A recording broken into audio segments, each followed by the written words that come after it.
This is one of the biggest mistakes politicians made during the pandemic. While it's true that leaders are elected to lead, sometimes it's good to have enough self-awareness to know when to take a step back once in a while. Such is the case for politicians who set out to make themselves the protagonists of the pandemic, leading press conferences and updates and making the rounds on cable news, all the while instantly alienating nearly half of their citizens who didn't want politicians of a different political persuasion telling them what to do. I mean, really think about it for a second.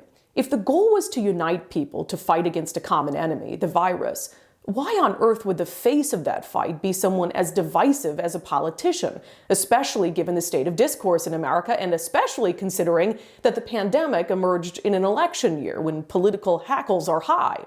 In truth, we should have seen and heard from politicians as little as humanly possible during the pandemic. It would have saved us from quite a few moments like this. You are a bioreactor facility generating virus and spreading it around, including to kids who can't get vaccinated.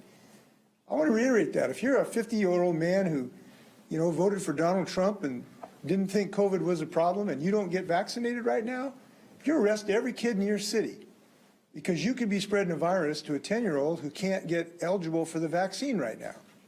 Now, some of us think that's not responsible. And if that's judgmental, so be it. Moments that did little to unite Washingtonians behind a common mission. Now, you might be asking me, okay, Brandy, if not politicians, then who? Who should lead the pandemic response? Well, my answer would be health officials and health experts, people who the public doesn't instantly have a strong opinion of, good or bad.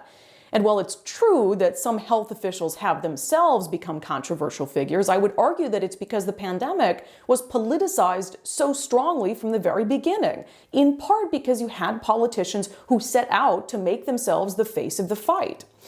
Now, I think we can all agree that it's a little too late to undo the divisions that formed as a result, but it's not too late to take a little bit of partisanship out of the equation. State lawmakers will return to session here in Washington on January 10th. That's not that far away. By that time, our state will have been under a COVID-19 emergency declaration from the governor for the better part of 2 years.